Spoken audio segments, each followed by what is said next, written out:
Did you know that the 2008 movie Wanted, starring Angelina Jolie and James McAvoy, was inspired by a comic book series? The comic follows the story of Wesley Gibson, who is plunged into the world of crime and assassins after his father is mysteriously murdered. Not only that, the sequel to the Wanted movie was supposed to follow the story from the comic. While that never happened, I am here with that untold story. So, let's find out how Wesley deals with his new life in the comics, and how the world differs from the one that was shown in the movies. But before I begin, please consider hitting those like and subscribe buttons. Those two small clicks from you will help us tremendously in bringing you more of these marvelous long reads.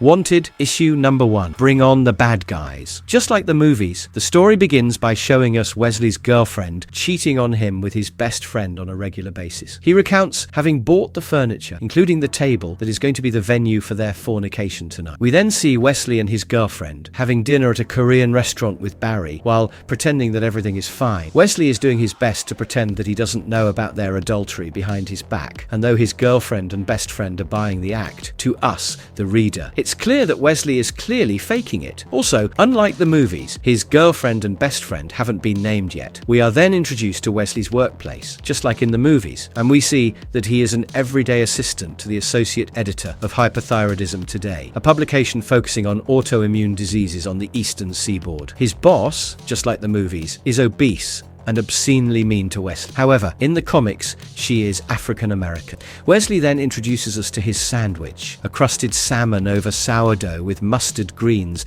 and wasabi mayonnaise. He is so specific about this because this is the only part of his life where he chooses to be different, where he chooses to rebel and go against the norm. In all other aspects of his life, whether it be his boss abusing him in his workplace or his girlfriend's infidelity, he just chooses to go along with the flow. We then see that Wesley is regularly harassed by Mexican thugs when he tries to take the bus to work. We then see that he spends most of his nights researching diseases and conditions that he might have, which would explain his chronic fatigue. In the movies, Wesley suffers from constant anxiety attacks, but in the comics, he chronically feels fatigued and too tired to do anything about his situation. He also hates the only neighbor that's nice to him because he knows their toxic positivity is just a facade, sugar-coated compliments and encouragement designed to further hold him back. We then see Wesley back in his office, whiling his life away while he introduces himself and tells us that his father walked out on his mother when he was only 18 weeks old. Why his father ran out on him and his mother is a question that haunts Wesley's lonely moments to this day. You might remember the first scene from the movie where supposedly Wesley's father gets murdered by the antagonist of the movie, which pushes the entire plot of getting Wesley on board, where in reality, spoiler alert, that person wasn't Wesley's father, but a random fraternity member. Well, in the comics, we do see Wesley's father.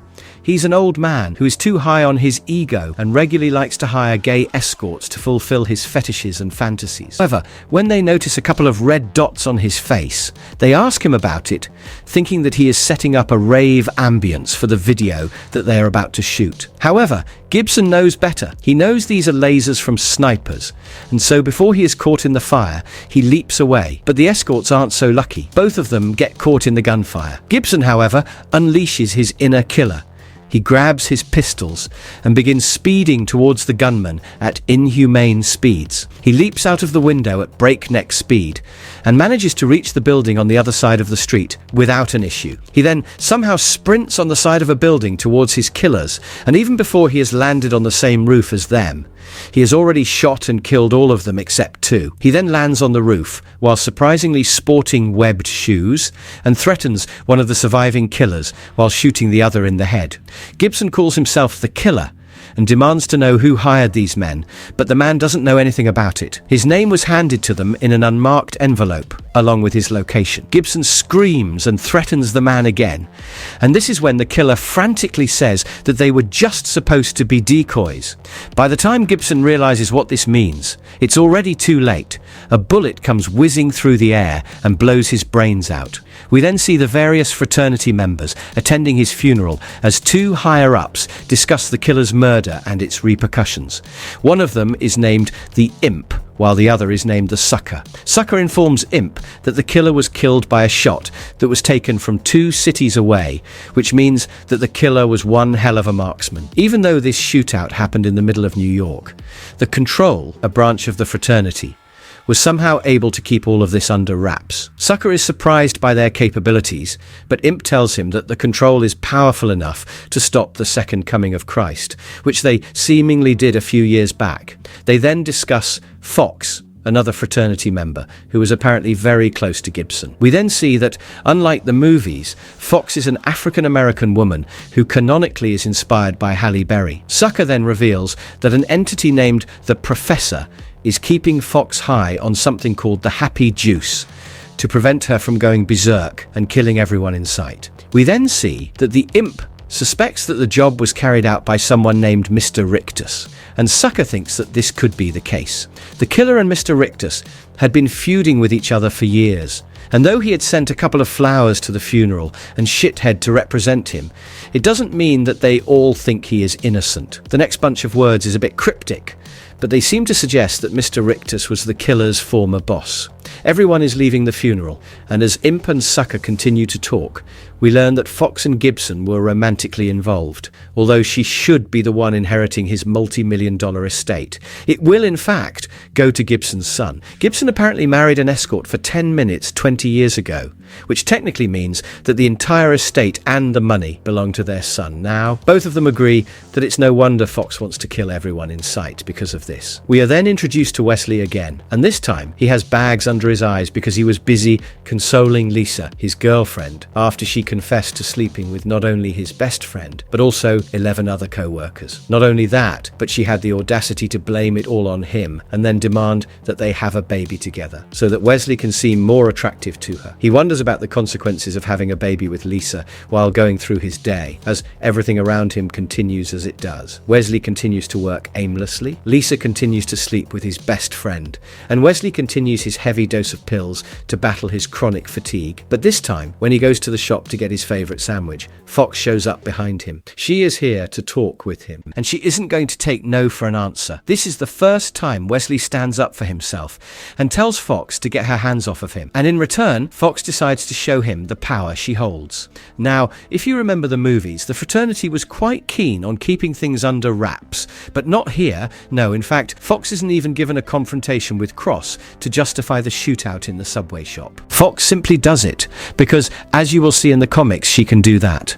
Fox shoots out the cameras first, and then everyone in the shop, without even batting an eye. She shoots and kills everyone, and this is enough to force Wesley into her car. Fox has been treating Wesley like the wimp she is, and she doesn't mince her words when calling him out. Seconds later, they are speeding through the streets in her Mercedes.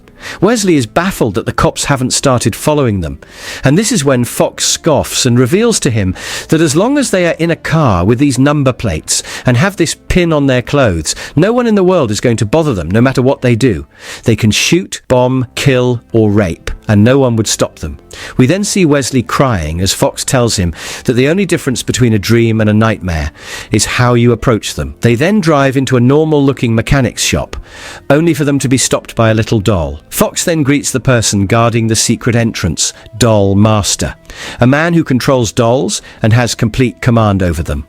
Through their conversation, we learn that he contracted hepatitis B during his trip to Earth 594, and he has been promised a cure by the Professor as soon as he's free. Wesley questions Fox about Earth 594, and we learn that it's a parallel dimension Earth, where her kind likes to go on raids, because security there is pretty lax. As you might suspect, this is the point where the movie and the comics significantly diverge, because, as we will come to learn, when an organization like Fraternity exists in the world for hundreds of years, the sky's the limit. You will also notice that Wesley significantly looks like Eminem, because, according to some reports, he was actually modeled after him. Wesley stares at Fox when she tightens his seatbelt, because the very next second, a vehicle elevator plunges them into the depths of the earth. Fox then begins to put on her cat ears and costume, because only costumed super villains are allowed beyond this point. But the fraternity will make an exception for Wesley because his father's old costumes are being redesigned to fit his size. Wesley is surprised to learn that Fox knows about his dad, but she quickly shuts him down by telling him that he's already dead. As the elevator comes to a stop, we see that everyone in this underground city is dressed in costumes, and many of them are callbacks to popular heroes and villains from the comics. As they get out of the car, Fox explains to Wesley that his father, the killer, was one of the greatest supervillains of all time. They then walk through a bar, and while belittling Wesley for not knowing anything, Fox tells him that they are the metahuman criminal network that has been running organized crime across the globe since 1986. They then approach a door guarded by a villain named Fuckwit, who apparently has the strength of Superman but the brains of a 5-year-old toddler. It's the reason why Fox has to talk to him in negatives to get him to do what needs to be done. Wesley is baffled by this interaction, and even more baffled when Fuckwit lifts a door that weighs at least a few tons with his bare hands to let them through. Fox hints at Fuckwit's strength when she claims that he was supposed to be a genetical clone of Earth's first superhero, but he didn't turn out the way the professor had expected. Wesley exclaims when he learns that superheroes exist, but when he gets into the professor's lab, he turns around and reassures Wesley that superheroes are no longer a problem. They took care of them a long time ago. The professor introduces himself as Solomon Seltzer and casually hints that he can time travel as well. He then explains that Wesley's father used to be his personal bodyguard and that he had to leave him once he was born because of the oath that the fraternity forces its members to take. He then tells Wesley that he is going to inherit all of his father's possessions, including his cars, mansions, and $50 million. He hands over his father's will to Wesley as flies pester him endlessly, and reveals that there's a catch if Wesley is to inherit all of this. The catch being that his father wants him to walk in his shoes and be employed under the professor for 6 months before he can inherit his estate. Wesley is baffled by this revelation. How can he become a supervillain when he hasn't even been in a fight his entire life? This is when the professor smiles and reveals that his father's genetic modifications have carried over to him, and all that he needs to do is let go and give in to his innate desires. Fox then hands over a gun to Wesley, and the professor orders him to shoot the 6 flies around him that have been pestering him all morning. Wesley is mortified by the gun in his hand, and when he hesitates to shoot, Fox decides to step in and offer some motivation. She takes out her gun, points it at Wesley and screams, "Shoot the wings off of the fucking flies, Wesley!" Wesley hesitates again, and Fox begins counting down to 3. This is when the entire world around Wesley is engulfed in red, and before Fox can get to the number 3, Wesley takes the name of God in vain and pulls the trigger. The professor is impressed. He takes out his magnifying glass and points it down at the floor to show Wesley that he managed to shoot the wings off of the flies without killing them. Wesley is horrified. What is going on around him? What kind of fever dream is this and this, when the professor says that this is the answer to all of Wesley's problems?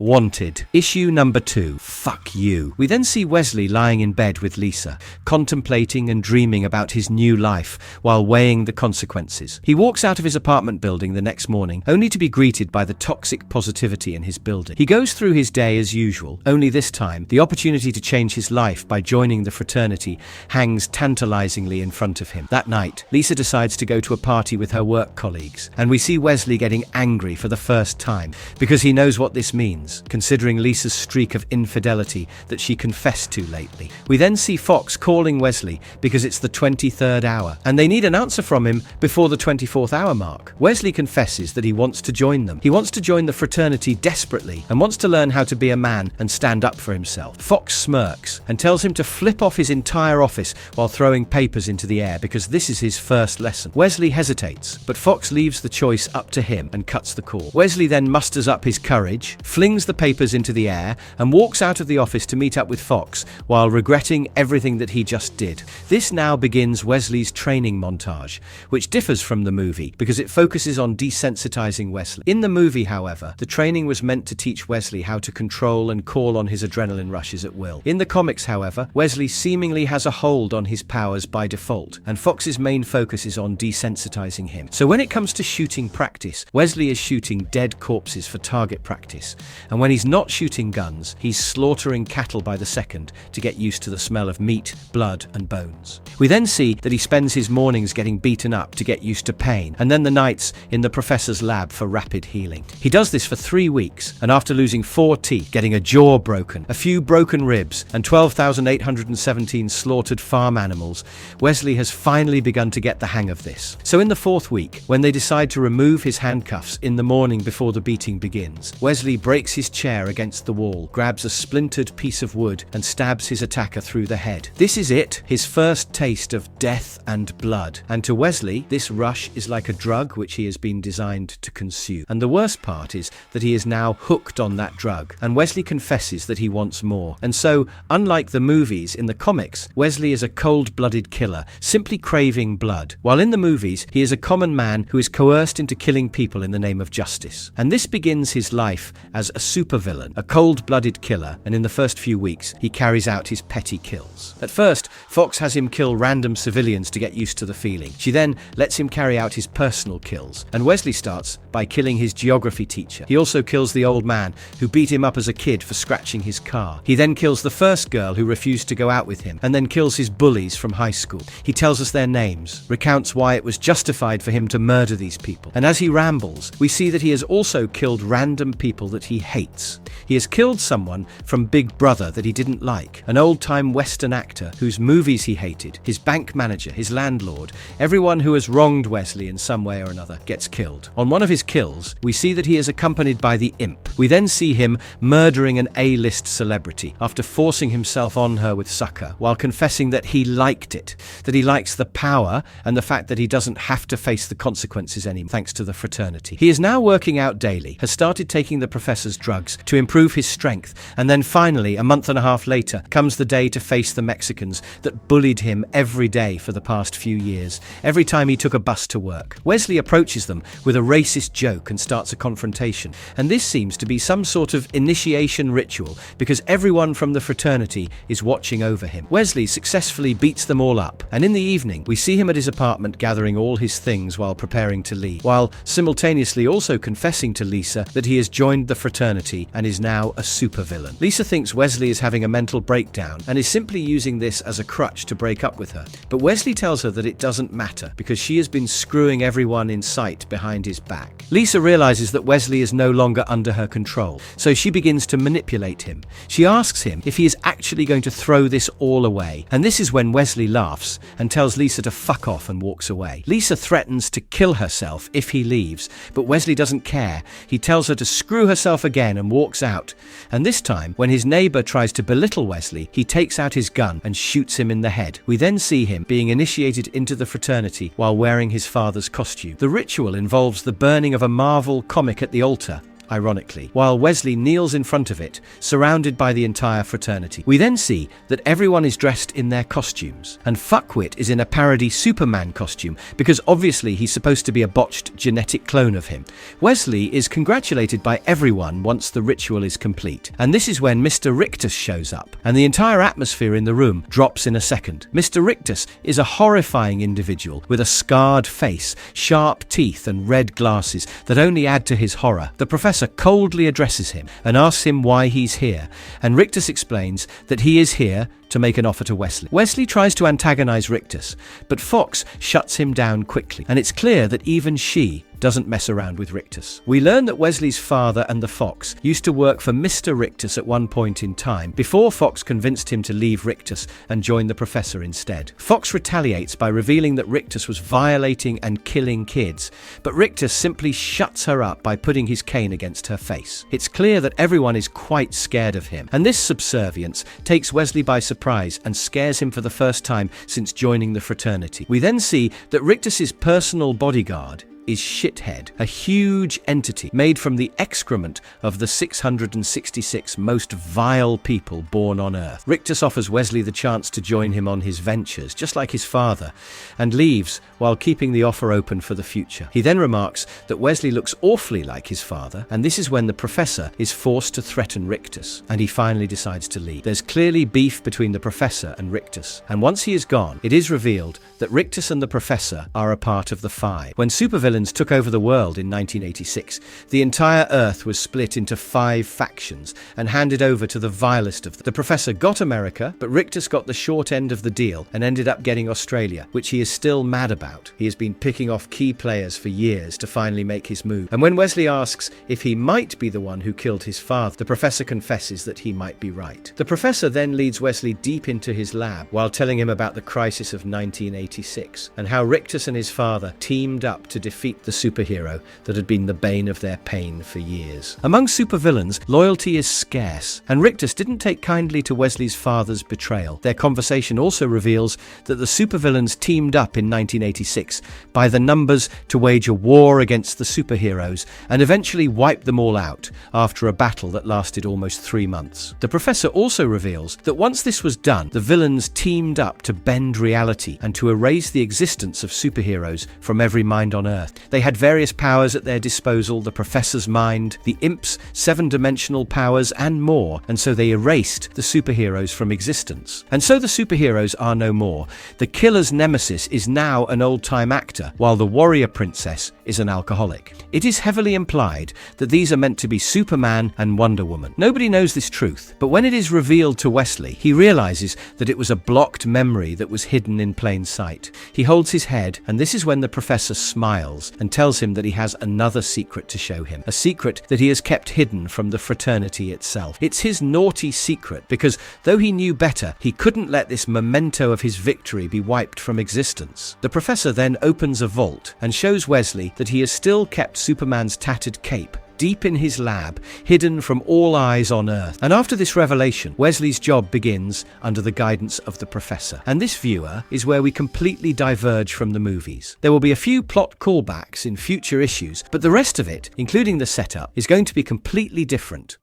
Wanted issue number 3, Super Gangbang. We start the issue with the people of Parallel Earth 2 pointing to an explosion in the air, which was caused by Wesley in the stratosphere. As he plummets towards the surface, we see him shooting and killing superheroes like they are pests. And as he does this, Wesley wonders if he is finally living up to his potential. As he falls, we see him take out someone who looks a lot like Superman, and before hitting the surface, we see him ask Fox for help. Fox taunts him, and their banter reveals that the two of them are sleeping together, despite the fact that she was his father's flame for the past 5 years. Before Wesley hits the ground, Dollmaster's dolls show up and save him from becoming a skid mark on the pavement. They are on Parallel Earth 2 to raid the Superhero Union's headquarters to steal something that the Professor wants desperate. We learn that the Earth here is 20 years behind ours, and that the supervillains have allowed the superheroes to prosper here for their own gain. As Wesley is carried by the dolls, the other supervillains join him, including Fox, in a jet. And after learning that they need to reach the trans-dimensional gateway before the heroes destroy them, Fox pilots her jet straight into the 33rd floor of the building. Once all the villains are through the gateway, we see them beg the Professor to close it before the heroes come through. And once that is done, we see everyone applaud Wesley for leading the charge, while hundreds of attendees around them contain the aftermath. We then see that the villains invaded Parallel Earth 2 to retrieve a radioactive condom, which heavily implies that it's Kryptonian, and it was almost used by Wonder Woman to seduce Superman. The Professor then reveals that he needed this memento for the meeting of the 5 tonight, and conveniently, the Fox reveals that she won't be able to join them because she is nauseous from the interdimensional travel. Naturally, Wesley is assigned as the Professor's bodyguard for the night, and he doesn't mind it at all. We then see Wesley escorting Dollmaster to his home, who begs Wesley to pretend to be his business associate. One day in Parallel 2 is 3 weeks here, which is why he needs to make an excuse to his wife. Otherwise, she'll keep thinking that he's having an affair. We then see that the Dollmaster is doing his best to live a normal life. He has 2 kids and a loving wife who is highly protective of him. She doesn't believe his story that he was away on a business trip, and Wesley is baffled by the normalcy of all of this. Dollmaster confesses that even though he wants to come clean to his family, it's too late now, and it would uproot his family and destroy them if he told them the truth now. He then reveals that the reason he asked Wesley to escort him is because the gossip in their world leads him and many others to believe that Fox might be the one who murdered Wesley's father. Wesley doesn't believe him. Rictus killed his father. After all, the Professor told him that. But this is when Dollmaster reveals that the fox has been making calls to an untraceable numbers. She is pissed that she didn't inherit his father's estate. She has never visited his grave since he died, despite being with him for over 5 years. And today, she manipulated her way out of guard duty, because something will definitely happen at the meeting. He warns Wesley to watch his back tonight, and hours later, we see him and the professor arriving at the meeting. Fuckwit accompanies them, and villains that look like parody of DC counterparts surround them every step of the way. The professor tells Wesley to calm his nerves, and as they reach the party, he tells Wesley more about the people in Rictus's family. He tells Wesley about Shithead and how he is made completely from excrement. Shithead is basically like cement. He can become as hard as stone or as soft as slurry. We then see that Rictus also employs a young, nervous fellow who looks frail on the surface, but is a devious sex criminal named Johnny Two Dicks for obvious reasons. He also employs the Frightener, the Puzzler, and the Vain. We also see someone new in his family who has seemingly been recruited this year.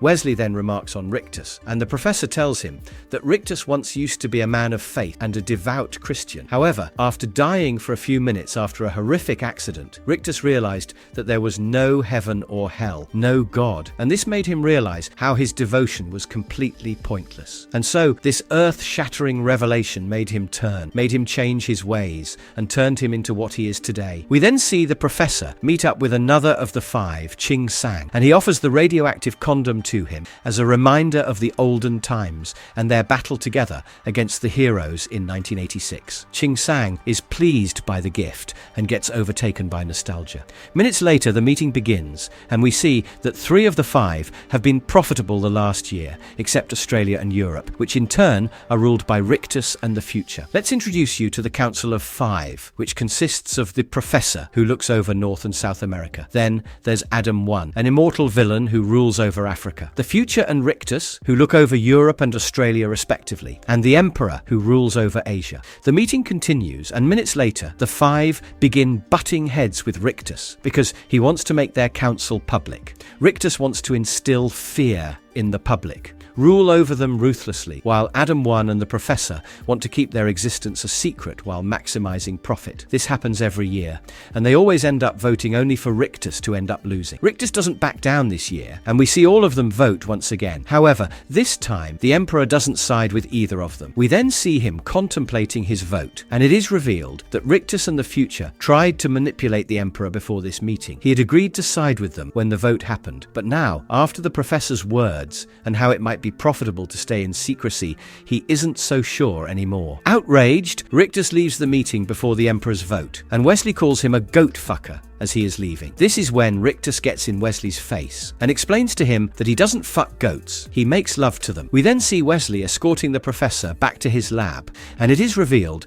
that the Professor already knew that the Emperor was on the fence. It is the reason why they stole the radioactive condom. The Professor subliminally changed his view using memories and nostalgia. Everything was perfectly chosen to influence him, including the Professor's suit and his perfume. He then lets Wesley out of the car before they reach the lab so that he can enjoy the night. Fuckwit can protect him in Wesley's absence. Wesley doesn't like this choice, but the Professor insists, and so Wesley has no choice but to walk away into the night. When Wesley is gone, we see the Professor order Fuckwit to take him to a brothel, but unlike all of their assumptions, Fuckwit reveals that he isn't as stupid as everyone thinks him to be. He parks a car in a decrepit alley, and this is when Shithead ambushes the car, and seconds later, the Professor drowns in excrement. Once the job is done, Rictus shows up on the scene, and his words reveal that he plans to hunt down all of the Professor's family.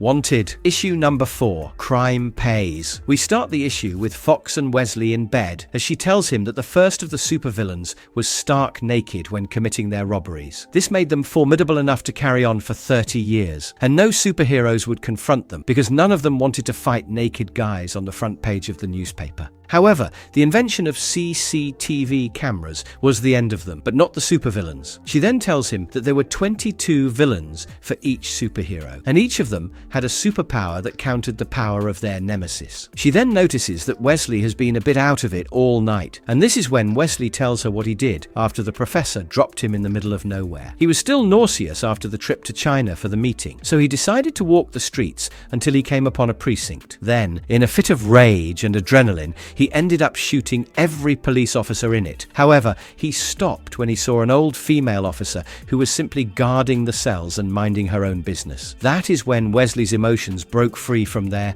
confines, and he simply burst into tears. This is when Fox assures him that he doesn't need to worry. All villains go through this. Just because they can do what they want doesn't mean they have to. His father didn't want Wesley to turn into a sociopath through this deal. He wanted to give Wesley a choice. He wanted Wesley to have a choice in his life and control over it, like he was never taught. Wesley then nods and asks Fox bluntly if she murdered his father, and she denies it while resting her head on his chest. She confesses that despite all the rumors, despite the allure of money, Wesley's father is the only person on earth she cares for, which is why she could never kill him. We then see Fuckwit getting beaten with a crowbar on the other side of town, and it is revealed that it wasn't him who switched sides, it was Sucker. Sucker has used his powers on Fuckwit and is now as strong as Superman, while Fuckwit is powerless for the next 24 hours. It is also revealed that Rictus is waging war against every supervillain that was against him, and this is when he asks Sucker's help to take out Imp, who has been cornered by the future. Sucker gladly agrees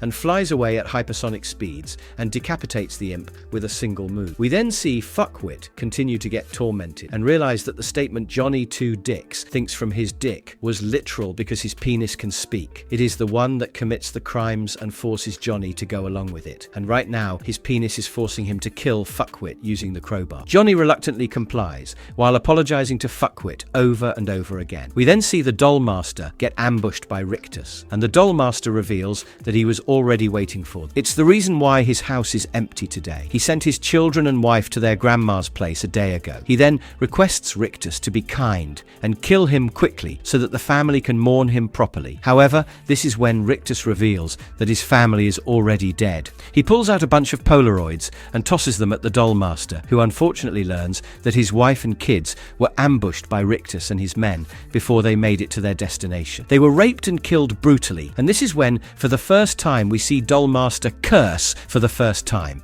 and order his dolls to destroy all of them. All of his dolls mobilize and lunge at Mr. Rictus and his men instantly. We then see Wesley mindlessly pouring himself another drink as the news warns the public about him and lists all of his crimes from the past few weeks.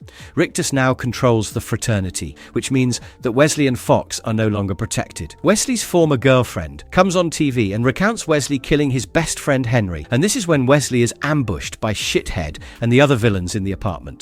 They hold him at gunpoint, and when Fox comes to his rescue, Shithead reveals that they have killed the professor and will kill everyone from their family in the next 12 hours. However, this is when the phone rings, and while the villains are distracted, Fox tosses the gun to Wesley and he kills all of the villains except Shithead in an instant. The call was from the Dollmaster, who was desperate for Wesley to pick up the call. However, Wesley fails to do so, and the Dollmaster is blown up by Rictus and his men while he is hiding in the washroom. Wesley and the Fox interrogate Shithead, and he reveals that the killer's death came to Rictus and his family as a surprise as well. Rictus suspected that the killer was murdered by the professor because he knew that Wesley's father wanted to take him out and rule North and South America himself. Fox hates the implications of this and Shithead's theory, and so she shoots him in the head instantly. Shithead begins to regenerate. However, this is when Wesley pulls out a jug of bleach, and the implications are clear. It's time for Shithead to die. We then see Rictus and his men walking out of the Dollmaster's house as a family of 3 watches on. He kills both parents and leaves the boy alive so that he will have a worthy adversary once he is old. This is clearly a parody callback to Bruce Wayne's origins, as we see the boy crying over the body of his dead parents, while Rictus and his men make their escape in the background. They arrive at the professor's lab, and it is revealed that he plans to use all of the professor's gadgets to rule and torment the world. Wanted issue number 5, the shit list. We then see a SWAT team invade Wesley's apartment to find it covered in shit and blood, with Fox and Wesley nowhere in sight. They inform the future about this, and he shuts down the entire island of Manhattan to ensure they aren't able to escape. All the bridges are to be patrolled, and the airport is to be heavily guarded. However, we see that Fox and Wesley don't plan on escaping. They plan to fight, and they are armed to the teeth for it. We then see Adam 1 attending to his 100th son in his final moments, surrounded by his grandchildren, only to receive a call from America. Suspecting that it's the professor, Adam 1 instructs his attendant to tell him that he will call him later. However, when it's revealed that Mr. Rictus is the one using the America line, Adam 1 rushes to the communications room immediately. He knows what this means, and the Emperor and he are both greeted by Rictus having dinner while the professor's naked body is on the dinner table in front of him. He then reveals that the treaty will be renegotiated because he now holds all the cards. He now has all of the professor's weapons,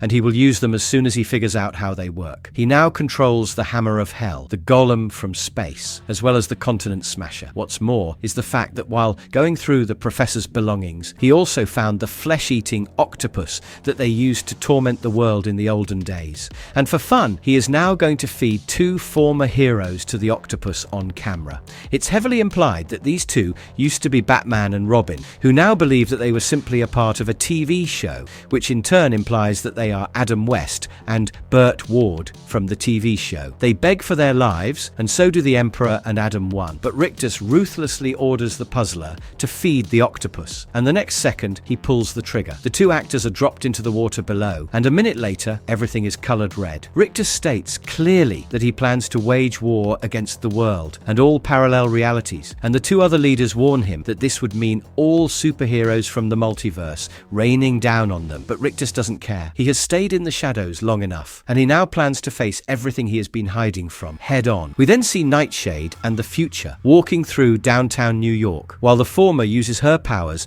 to cover everything in sight with plants and wildlife. Nightshade is a parody of Poison Ivy from the comics, and she remarks how liberating it is to finally let her powers run free. The Future remarks that this is payback for the villains betraying him. He was promised the free reign to kill all Jews, but that offer was quickly rescinded after the war, and he has been seething ever since. This is when, out of nowhere, Nightshade is shot in the head, and the next second, the Future is as well. We then see Wesley and Fox taking out all the villains one by one until it's time to take out Sucker. Because he has all the powers of fuckwit, he is able to find Wesley and incapacitate his rifle before he can pull the trigger. Sucker then gloats about having all of fuckwit's powers for the next 24 hours, only to then plummet to his death seconds later, because sadly for him, the 24 hours are now over. We then see an armoured truck drive into the garage that leads to the professor's lab, and when the villains discover that Fox and Wesley are hiding in the back, Wesley shoots and kills all of them using a minigun. Once the scene is clear, they order the 2 supervillains they hold at gunpoint to take them down below. All of the villains mobilize to face Wesley and Fox, but they are no match for his skill. They might be able to walk through walls, they might have super strength, but Wesley's power is always finding his mark, and he ends up killing all of them. However, once he reaches the lab's entrance, he finds Rictus already waiting for him, along with an army of villains behind him. He orders Wesley to stand down, and the sheer numbers of this face-off make Wesley contemplate his existence once again. How did he get here? Months ago, he was a deadbeat nobody who was okay with his girlfriend cheating on him. He was a man whose mother resented him, a wimpy boy, bullied all his life. How did he manage to find himself face to face with Rictus and his army with only Fox by his side? But this is when he snaps out of it. When he remembers Fox, he leaps into the air and begins shooting without a care in the world, and every bullet he fires finds its mark. And after a few more leaps and dodges, Wesley has killed all of the villains in the room, all except Rictus. Rictus then pulls out his gun and pulls the trigger, but Wesley takes out his knife and parries the bullet, which sends it right back to Rictus, and he gets shot in the neck. Wesley demands to know who killed his father before he slits Rictus's throat, only for Rictus to mock him and claim that Lee Harvey Oswald killed his father. Wesley angrily murders him in cold blood, and this is when a man from the shadows reveals himself and applauds Wesley for the cold-blooded murder. He lights a cigarette, revealing his face, and it is then that Wesley realizes his father is still alive. His father smirks and then confesses that he owes Wesley an explanation. Wanted issue. Number 6, dead or alive. Wesley is still dealing with the implications of his father being alive, and like any other sane human, he turns around, points a gun at him because he doesn't believe that this guy is his father. This could be a shapeshifter. For all Wesley knows, or worse, it could be Shithead pretending to be his father. Fox tells him to stand down, but Wesley continues to scream at his father, and this is when Fox is forced to tell him to take a deep breath, and Wesley realizes that this might actually be his dad. His father lightens the mood by joking that he's been dieting for the past few months to look better for this moment, and then invites Wesley to dinner at his favorite restaurant to reveal the entire truth to him. At dinner, his father reveals that he worked with the Fox to fake his death. It's the reason why the crime scene was cleared in the first 15 minutes. It's the reason why it was a closed casket funeral. He then orders Wesley to drink up because he's going to need it for what is about to happen tonight. After dinner, his father takes him for a walk and shows him an ordinary furniture store that, before 1986, had been a masquerade club, the hotspot for all the supervillains. It was the destination of debauchery for all of them, and his father visited it regularly. It was the place he met his mother. Every story that his mother ever told about meeting his father was a lie. She too used to be a supervillain, and the first time his father laid eyes on her was when she was dating Avan. There were always drugs involved, which meant that the night always ended in an orgy, and that night, when Wesley's father got a chance with his mother, they made love to each other for 2 whole days in his car without ever going home. Wesley is clearly uncomfortable with his father's graphic descriptions of how he was conceived, but his father is puzzled by his apprehension because he thought the Fox would have desensitized him to such sexual declarations by now. However, apparently that's not the case. However, he then reveals that after Wesley was born, his mother wanted to retire, but his father couldn't do that. He couldn't move to Connecticut with her and give up on his dreams. He had a plan to rule the world after all, and so he left his mother and carried on with the Fox instead, who used to be his apprentice back then. Despite this, he would visit Wesley in the middle of the night, stroke his hair while he was sleeping, and during the War of 1986, he made sure that Wesley and his mother were always protected. He also reveals that the villains had constructed the Empire State Building to be their reality-changing machine, and after the superheroes were defeated, they changed the world and erased every superhero from existence. The world changed, and so did Wesley and his mother. Wesley was 7 years old back then, and they moved to 221 Huron Street. They are visiting the home in the present day, and Wesley's father reveals that it was outside this home that he realized that he had made a big mistake. Because one morning when Wesley was 11, a fight broke out between him and a friend, and though the boy hit Wesley repeatedly, Wesley never fought back, and when his mother rescued him, she emboldened his pacifist nature by applauding him for not fighting back. That's when his father knew that he had failed Wesley, that he would turn out to be a wuss and not the greatest killer in the world. This carried on for years, and so his father finally decided to do something about it. To make up for his absence, he faked his death so Wesley could learn all this and become the man he always wanted to be. Wesley then remembers a bear that he had, which he never knew where it came from. He now realizes that it was left in his room by his father, and this is when they finally hug. Wesley's father then leads him to his mother's grave and reveals that this is going to end only one way, and that way is when Wesley actually puts a bullet in his head. His father is old, losing his skill, and he doesn't want another villain to kill him. He wants to die by his son's hand. Wesley thinks this is a joke, but his father reveals that he is telling the truth. Wesley needs to kill him if he wants the estate. His father knows this is horrible, but it's the reason why he got Wesley trained for the past few months, for this moment. Wesley tells his father that he loves him, and after crying like a baby, his father says that if he truly does, then Wesley needs to pull the trigger. Wesley realizes the weight of these words, pulls the trigger, and kills his father. Fox congratulates him for completing the job, tells him that he is one of the 5 now and will rule over the Americas, but Wesley says that he wants out. He doesn't want any of this and wants to go back to his old life and to do right by Lisa. Fox is baffled by this revelation, only for Wesley to then reveal that he was joking. He then has a huge party where all the money he now inherits is piled up for him. However, this is when Wesley breaks the 4th wall and addresses us readers. He says that we're just like him before all of this happened to him, working away with our lives, whiling away our worries with distractions like this comic, because we know that in the grand scheme of things, we won't be able to change a thing. And despite this comic revealing to us how the world works, how the superheroes were murdered by villains, we will simply finish it and move on to the next one. And so Wesley gives us a one big fuck you on the last page, and this is where the series ends.